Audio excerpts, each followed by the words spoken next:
Sir जी।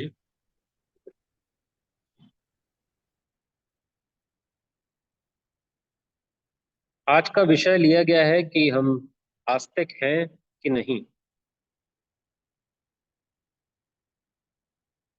यदि किसी भी संसारी से पूछेंगे तब वह स्वयं को आस्तिक ही बताएगा।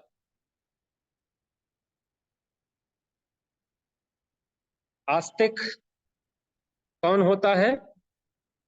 जो ईश्वर को मानता है। नास्तिक जो ईश्वर को नहीं मानता। बड़े ही सरल शब्दों में एक परिभाषा है। हम सब भी इतने वर्षों से सत्संग सुनते व सुनाते आ रहे हैं, वह हम सब भी स्वयं को आस्तिक ही मानते हैं। आस्तिक शब्द का संधि विच्छेद करें तो आस्ति आस्ति का मतलब होता है विद्यमान, जो हमेशा था, है और रहेगा।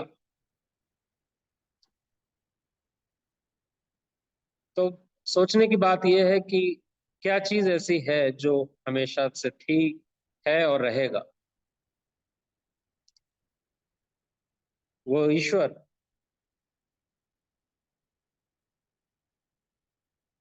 एक जिसके हम लोग सब छत्र छाया में बैठे हुए हैं।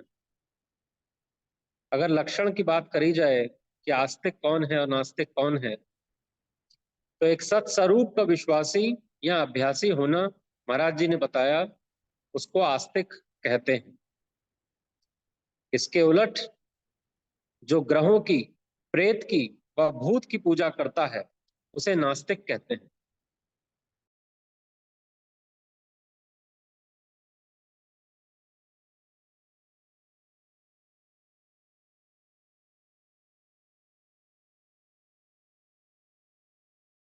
अगर अपने अपने घरों में देखें तो एक छोटे से उदाहरण से ही पता चलेगा कि हमें ईश्वर पर विश्वास है या फिर अपने मन की बातों पर विश्वास है, या समाज में हमें लोगों ने जो समझा दिया है उस पर विश्वास है।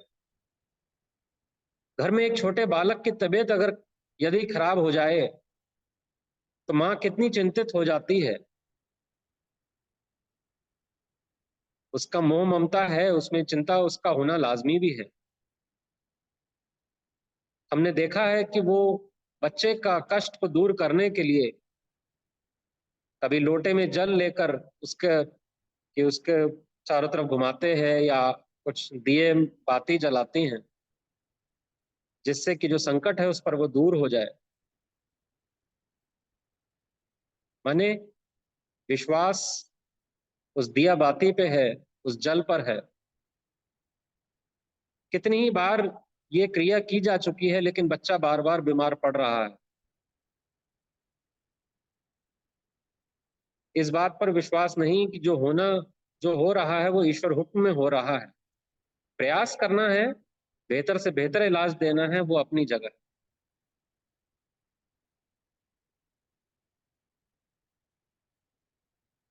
हम सभी सत्संग वर्षों से सुनते आ रहे हैं, तो स्वयं के विषय में हमें यही प्रतीत होता है कि संसारियों की अपेक्षा मैं बहुत बेहतर हूं, वह आस्तिक ही हूं। जो आस्तिक होगा वो सिर्फ एक ईश्वर को ही अपना आधार जानता हुआ जीवन जीता है। उसमें सर्वव्यापकता का भाव होता है। वह चाहे संसारी से व्यवहार हो रहा हो, चाहे परमार्थिक से, दोनों से ही प्रेम भाव रखता है। क्योंकि ऐसे जीव की बुद्धि में सुजागी आ जाती है कि जो भी जीव नजर आ रहे हैं सभी ईश्वर अंश ही हैं। और जब ऐसा भाव होता है तब क्रोध या ईर्ष्या की प्रधानता नहीं होती। हम अपने से ईर्ष्या नहीं करते, ये बात हम सब जानते हैं। हम अपने आप से कभी भी ईर्ष्या नहीं करते। तो जहां पर अपनेपन का एहसास बढ़ता जाएगा, जो कि 100% सच भी है, वहां ईर्ष्या की अपेक्षा प्रेम ही होगा। ईर्ष्या हम हमेशा दूसरे से करते हैं। जब मन में यह भाव आ गया कि वह दूसरा है, तब हम ईर्ष्या करते हैं।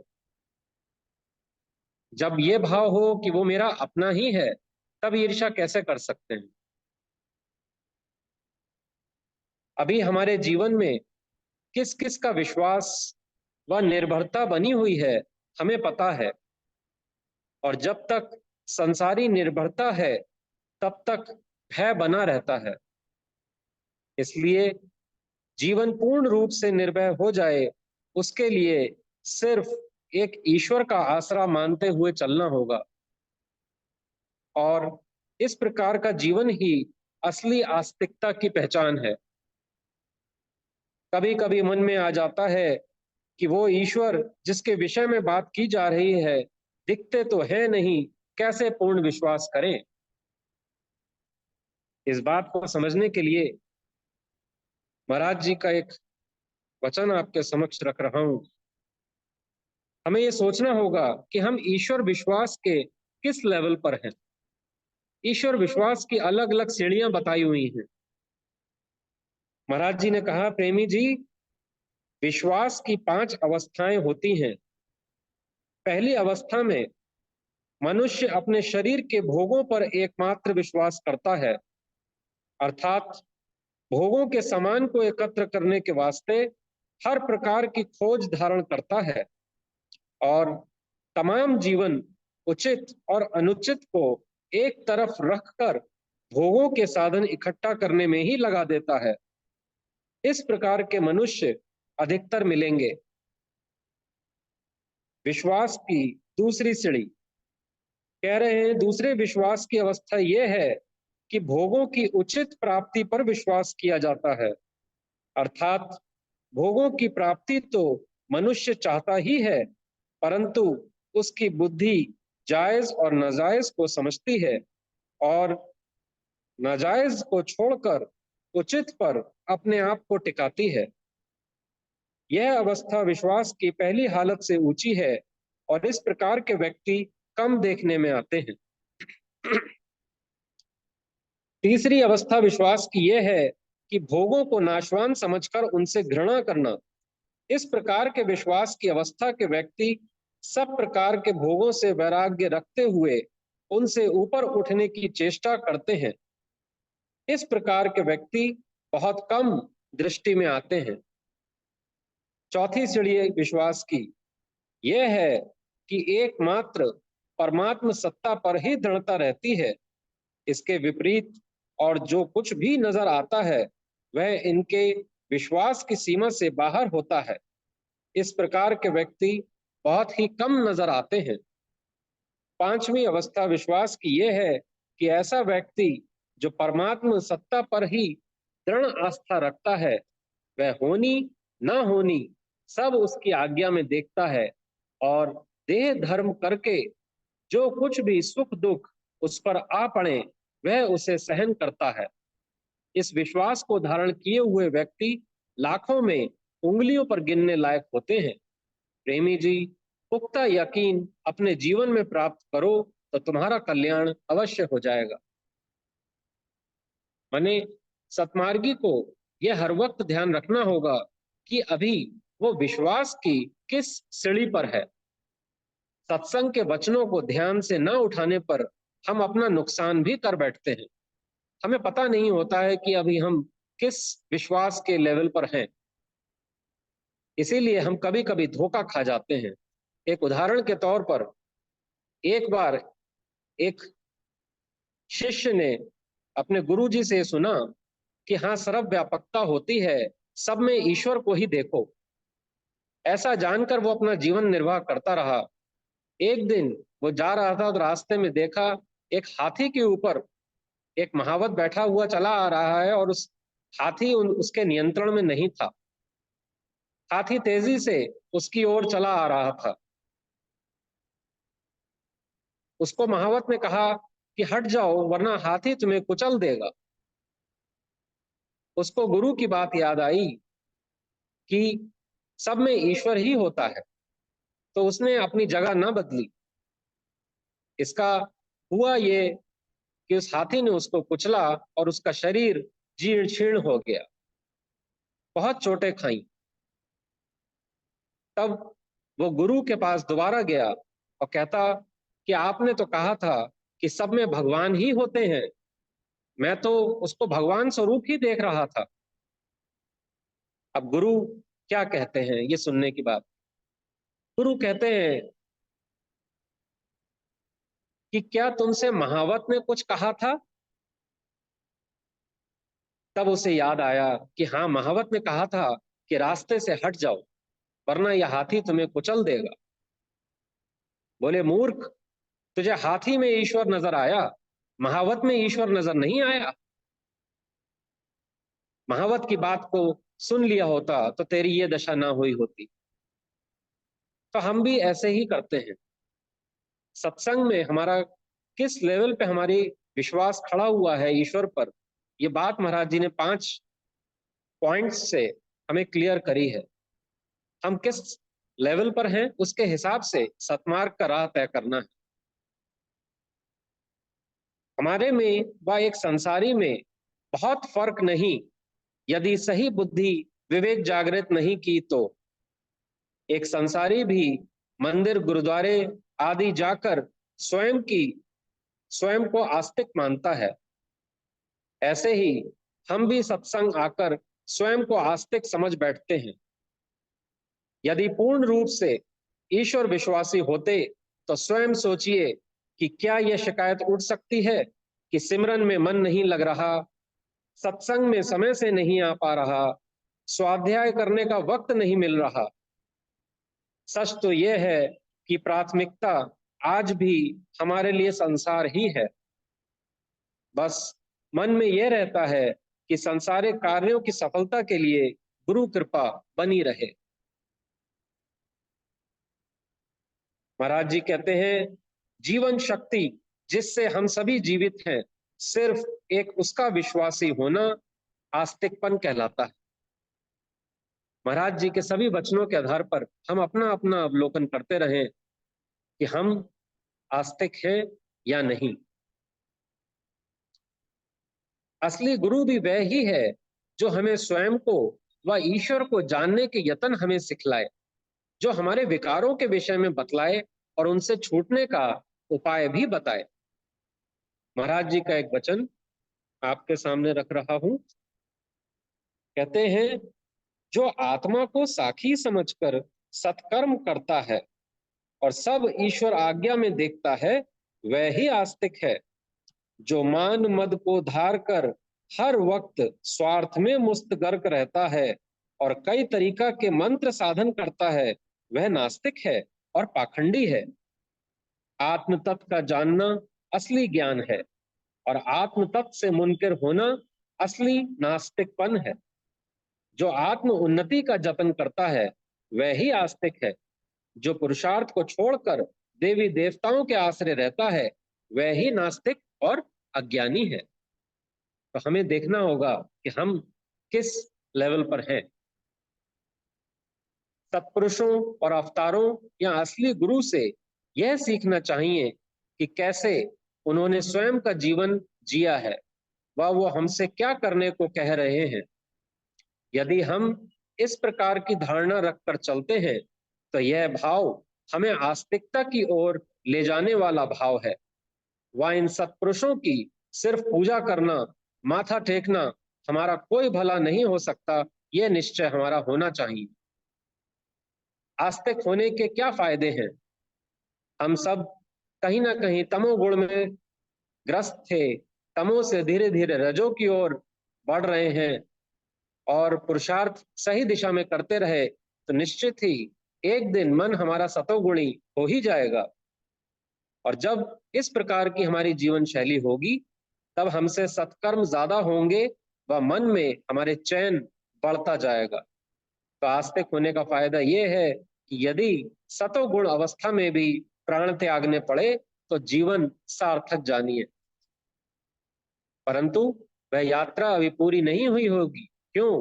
क्योंकि ईश्वर जो निर्गुण है, हमें भी उसी मंजिल तक पहुंचना है। महाराज जी के वाणी में आता है कि कहां से आया कहां नर जाए, कौन तेरो मुकाम, मंगत यह सार विचारना मानुष जन्म का काम, यह है असली काम मानुष जन्म का। जो जीव आस्तिक है वो इस दोहे पर पूरे जीवन भर विचार करता रहेगा। इस शरीर में बोलने वाली वस्तु क्या है, यह मन में आना चाहिए। इसका मनन करना ही इसकी खोज व ईश्वरीय खोज है, वह यह ही आस्तिकवाद है। मैं जो आपके समक्ष बोल रहा हूं या आप जो सुन रहे हैं, वो आखिर है कौन? इस प्रकार का मनन चलना चाहिए। इस प्रकार का मनन जब चलता रहेगा तो धीरे धीरे जो स्वयं की खोज या ईश्वर की खोज बताई है वह पूरी होती जाएगी। हम सब अहंकार से ग्रसित हैं। एक अहंकार ही ऐसी चीज है जिसको हम जितना जानते जाएंगे वो उतनी ही मिटती जाएगी। और यह बात अहंकार को पसंद नहीं आती, क्योंकि कोई मिटना नहीं चाहता। जो आस्तिक दिखते हैं वो आस्तिक प्रतीत होते हुए भी नास्तिक हो सकते हैं, और जो नास्तिक हैं वो नास्तिक होते हुए भी आस्तिक हो सकते हैं। महाराज जी बता रहे हैं कि जीवन में जो भी सतोगुण, रजोगुण व तमोगुण दिखाई दे रहा है वो सब सिर्फ वासनाओं का फैलाव है, और इसका निर्णय सत स्वरूप के अनुभव से होता है। इसलिए सिमरन पर जोर दिया गया है। इसलिए हर एक मानुष में पूर्ण निश्चय सत स्वरूप की प्राप्ति का होना, यह ही आस्तिकपन है। अंतर्मुख होने से बाहिर्मुखी जीवन का सही सही पता चल जाएगा। महाराज जी ने चेतावनी भी दी हुई है आस्तिक और नास्तिक दोनों लोगों के लिए। ईश्वर को मानने का यह सार नहीं कि अंतर से पाप कर्मों में आसक्त हो और बाहर से बहु प्रकार की पूजा धारण कर लेवे। जो ऐसा करता है वो बहुत से पाप करता हुआ दुख पाता है और जीवन पशु से भी नीच हो जाता है। इसलिए निर्मल प्रभु विश्वास को धारण करके अपने पाप कर्मों से विजय हासिल करनी ही असली आस्तिकपन है। एक संसारी की अपेक्षा जो सतमार्गी है उसे फिर भी बहुत सारी बातों का ज्ञान हो चुका है। सही क्या है, गलत क्या है, शास्त्रों के आधार पर उसकी बुद्धि में विवेक जागृत हो गया है। तो संसारी की अपेक्षा सतमार्गी को कदम फूंक फूंक कर चलना पड़ता है। क्यों? क्योंकि उसे अब हर बात की उसे उसके सामने खुलासी हो चुकी है। इसलिए अगर दंड की बात की जाए तो सतमार्गी के लिए दंड कठोर है संसारी की अपेक्षा। क्यों? क्योंकि संसारी को तो बात पता ही नहीं है, लेकिन सतमार्गी को जब बात पता चल चुकी है और फिर भी जीवन में गलत राह को पकड़े तो उसके लिए दंड ज्यादा कठोर है। हमें यह सदैव याद रखना चाहिए कि हम ईश्वर पूजा आखिर क्यों करते हैं। संसार में इतनी सारे लोग पूजा कर रहे हैं, कोई मंदिर जाता है, कोई गुरुद्वारे जाता है, लेकिन ईश्वरी पूजा करने का मकसद आखिर है क्या? यह हमें भी शास्त्रों से पता चला कि ईश्वरी पूजा सिर्फ और सिर्फ आवागमन से छूटने के वास्ते की जाती है। यह ही असली आस्तिकपन है। और किसी भी प्रकार के वहम में रहकर ईश्वरीय पूजा करना नास्तिकपन है। वह मनुष्य चोला पा लेने के बाद भी जीवन बर्बाद कर दिया, ऐसा निश्चय होना चाहिए। आत्म प्रणता की दृढ़ता का अर्थ यह है कि जीवन में जीते हुए ज्यादा से ज्यादा वासनाओं का त्याग होता जाए, जिसके चलते इस शरीर से कम पाप होंगे और हमें संतोष प्राप्ति का स्तर बढ़ता जाएगा, जो कि इस जीव की असली चाहत है। इस प्रकार का विचार रखना आस्तिकपन है। महाराज जी पूर्ण त्यागी थे और कहते थे कि प्रेमी अंदर आनंद की बाढ़ आई हुई है। इसका अनुभव बनारसी दास व प्रथम शिष्य रतन दास जी को भी कराया था, और फिर कहा था कि स्वयं पुरुषार्थ करो और इस अवस्था को पाओ। क्योंकि संसार नित्य परिवर्तनशील है, ऐसा हमें पता चला। शरीर और शारीरिक कर्म सब परिवर्तनशील है। इसलिए इसमें स्थायी सुख मिल जाए यह संभव ही नहीं है प्रेमियों।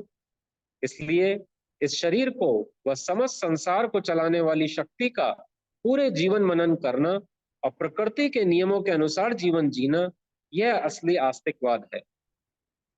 जीवन में शुद्ध वैराग्य की प्राप्ति हो जाना इस मानुष चोले की सार्थकता समझें।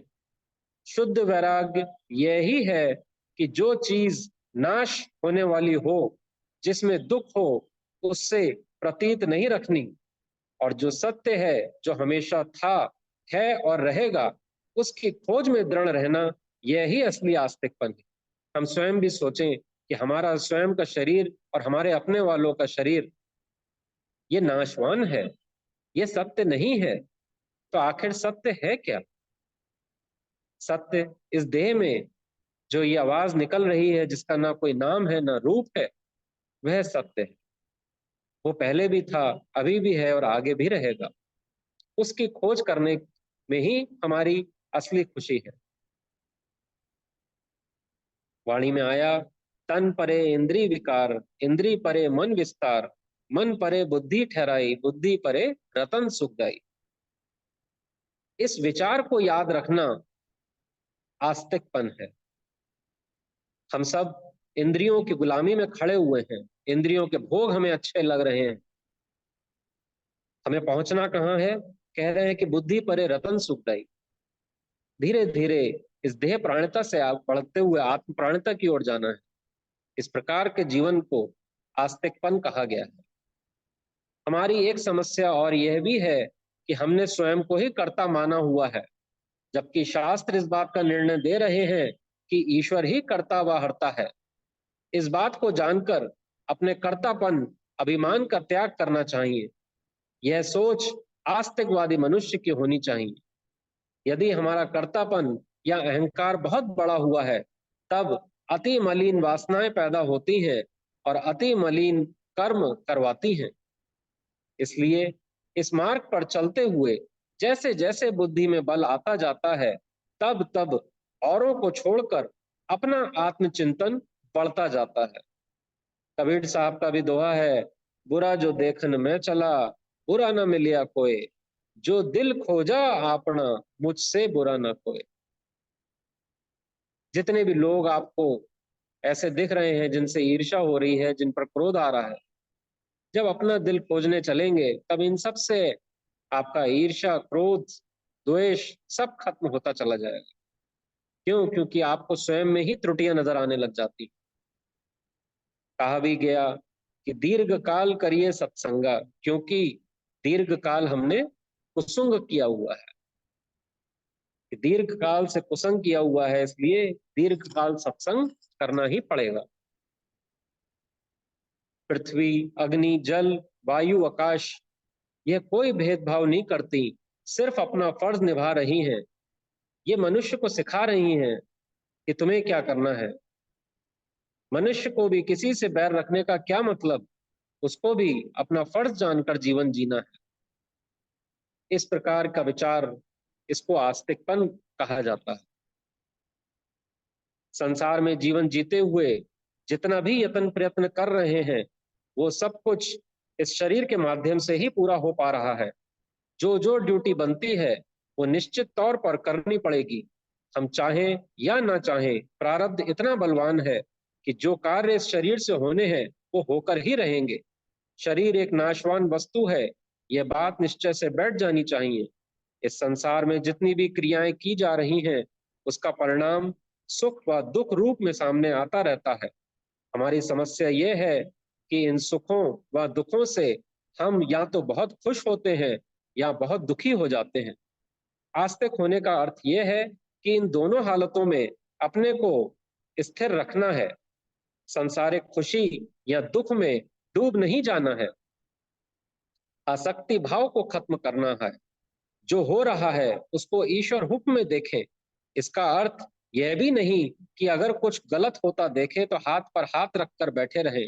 मर्यादा में रहते हुए गलत कार्य को दूर करने का प्रयास करेंगे। वह परिणाम को ईश्वर हुक्म में देखें। वह प्रयास करते वक्त भी ईश्वर को आगे करें कि हे ईश्वर, आप जैसा ठीक समझें वैसा ही हो। परंतु असल में होता यह है कि जब तक जीव को अपने मन अनुकूल परिणाम नहीं मिल जाता, वो संतुष्ट नहीं होता। यदि अपने पूरे प्रयास कर लेने के बावजूद भी परिणाम मन अनुकूल ना मिले तो भी स्वयं को ईश्वर के आगे नतमस्तक करना आना चाहिए। यह भाव असली आस्तिक की निशानी है। भगवान कृष्ण ने भरसक प्रयास किया कि युद्ध ना हो, शांति दूत बनकर भी गए, परंतु परिणाम क्या हुआ यह हम सबको पता है। ऐसे ही हम सबके जीवन में भी छोटी बड़ी घटनाएं होती रहती हैं, वो सब प्रारब्धवश सामने आ रही हैं। उसमें दिल लगाकर नहीं बैठना है, बल्कि यह शरीर जिस जीवन शक्ति के आधार पर चल रहा है उसके विषय में अधिक से अधिक मनन करते जाना है, क्योंकि पता नहीं कि किसके पास कितना समय है। हम सभी बड़े भाग्यशाली हैं जो इस जीवन में महाराज जी के द्वारा असली बात पता चल गई। जीवन की सार्थकता इसी में है कि असली गुरु मिल जाए, दूसरी बात कि उसकी बताई हुई बात हमारी बुद्धि में बैठ जाए, और तीसरी सबसे महत्वपूर्ण बात कि उसकी बताई हुई बात के अनुसार हम अपना जीवन बनाएं। महाराज जी ने 5 नियम समता सत नियम में दिए हुए हैं। इन पर यदि हम गंभीरता से चलेंगे तब स्वतः ही सही आस्तिकवाद का भाव बनता जाएगा। कितनी जगह हमने पढ़ा है कि सावधानी हटी दुर्घटना घटी। ईश्वर से जैसे ही ध्यान हटता है वैसे ही किसी न किसी प्रकार की विकार की वृद्धि हो जाती है। कभी कभी हमें यह भी लगता है कि हर वक्त ईश्वर का ध्यान रखने का प्रयास करेंगे तब सांसारिक कार्य कैसे हो पाएंगे। याद रखें, हमारे योगक्षेम का भार ईश्वर उठाते हैं। जो पूर्ण रूप से ईश्वर विश्वासी होते हैं, जैसे संत थे, हमने महाराज जी का सुना था कि वो ड्यूटी पर नहीं पहुंच पाए थे लेकिन उनके सिग्नेचर वहां मौजूद थे। ऐसे ही ऊंची पहाड़ी पर गिरने से उनको कुछ ना हुआ था। तो जो ईश्वर को साथ लेते हुए चलते हैं, ईश्वर उनका ध्यान रखते हैं। हमें भी इस प्रकार का अपने जीवन को बनाते हुए चलना होगा। यही असली आस्तिकपन है। हम सब, मुझसे त्रुटि हो तो क्षमा करें, परंतु सत्संग हम स्वयं देखें कि 6 से 7 1 घंटे का सत्संग हम लोग करते हैं। बहुत से लोग इसमें देर से भी आ पाते हैं। जिस समय आ रहे हैं उस समय कितनी जरूरी वाणी या विचार चल रहा है, परंतु हमें आने के बाद पहले अपनी उपस्थिति लगानी होती है। क्या वह कार्य उस वाणी या विचार से भी ज्यादा जरूरी है? हमें सोचना चाहिए कि हम कहाँ खड़े हैं जीवन में। इस प्रकार का आस्तिकपन हमको धीरे धीरे अपने जीवन में धारण करते हुए जब हम चलेंगे तब निश्चित ही हम सब एक ना एक दिन अपना कल्याण निश्चित रूप से कर पाएंगे। ओम ब्रह्म सत्यम सर्वम। सर्वधर जी।